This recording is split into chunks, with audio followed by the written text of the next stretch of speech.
Hello. ഇന്നിപ്പോൾ നല്ലൊരു മഴയുള്ളൊരു ദിവസമാണ്. ഞാൻ വിചാരിച്ചൊരു സിമ്പിൾ ലഞ്ച് ഉണ്ടാക്കാം.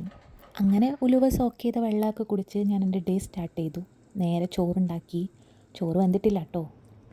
ചോറ് വേവുമ്പോഴേക്കും നമുക്കൊരു കോവക്കത്തോരൻ ഉണ്ടാക്കിയാലോ. കോവക്കയും ഉള്ളിയും പച്ചമുളകും കറിവേപ്പിലയും കൂടെ ഒരു പാത്രത്തിലിട്ട് അതിലേക്ക് നമ്മൾ കുറച്ച് തേങ്ങയും ഉപ്പും മഞ്ഞൾപ്പൊടിയും 1/4 ടീസ്പൂൺ മഞ്ഞൾപ്പൊടി മതി കേട്ടോ, നന്നായിട്ട് മിക്സ് ചെയ്തിട്ട് ഒരു പാത്രത്തിൽ മാറ്റി വെക്കാം. ഇനി നമുക്കൊരു പാൻ എടുത്ത് അതിൽ കുറച്ച് വെളിച്ചെണ്ണ ഒഴിച്ച് കൊടുക്കാം. വെളിച്ചെണ്ണ ഒന്ന് ചൂടായിക്കോട്ടെ. ഞാൻ കുറച്ച് വെളിച്ചെണ്ണ ഒഴിക്കൂ, എനിക്ക് ഒരുപാട് വെളിച്ചെണ്ണ എടുക്കുന്നത് ഇഷ്ടമല്ല. അങ്ങനെ അതിൽ നമ്മൾ കടുക് ഇട്ട് കൊടുത്തു. കടുകൊന്ന് ചൂടായി പൊട്ടി വരുമ്പോൾ നമുക്ക് കറിവേപ്പില ഇടാം. ഒരു 3-4 ഇതൾ കറിവേപ്പില മതിയാവും. കറിവേപ്പില ഒന്ന് ചൂടായിക്കോട്ടെ. അതിന് ശേഷം നമ്മൾ നേരത്തെ മാറ്റി വെച്ചിട്ടുള്ള കോവക്ക ഇതിലേക്ക് ആഡ് ചെയ്യാം. കോവക്ക ഒന്ന് നന്നായിട്ടൊന്ന് ഇളക്കി കൊടുക്കുക. ഇളക്കി ഒന്ന് മൂടി വെച്ച് വേവിക്കാം. വെള്ളം ഒന്നും ഒഴിക്കണ്ട, മൂടി വെച്ചാൽ മതി. ഇടയ്ക്കിടയ്ക്കൊന്ന് ഇളക്കി കൊടുത്താൽ മതി. കാരണം മൂടി വെച്ച് വെള്ളം ഒഴിക്കാത്തത് കൊണ്ട് ചിലപ്പോൾ നമ്മുടെ അടിയിൽ പിടിച്ചു പോകാൻ ചാൻസ് ഉണ്ട്. അങ്ങനെ നമ്മുടെ കോവക്കാർ ഇവിടെ റെഡി ആയിട്ടുണ്ട്.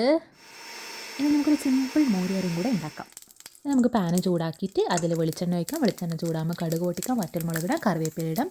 എന്നിട്ട് നമുക്ക് നേരത്തെ തയ്യാറാക്കി വെച്ചിട്ടുള്ള അരപ്പ് ഒഴിക്കാം. അരപ്പിൽ എന്തൊക്കെയാണ്?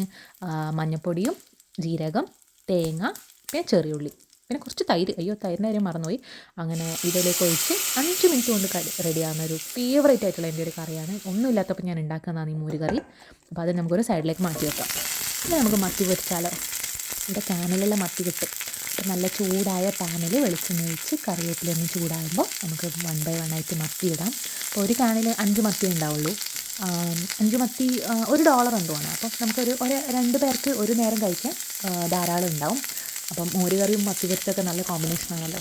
അപ്പം പെട്ടെന്ന് റെഡി ആവുകയും ചെയ്യും. ജസ്റ്റ് ഒന്ന് അപ്പുറത്തൊന്ന് തിരിച്ചിട്ട് കൊടുത്താൽ മതി.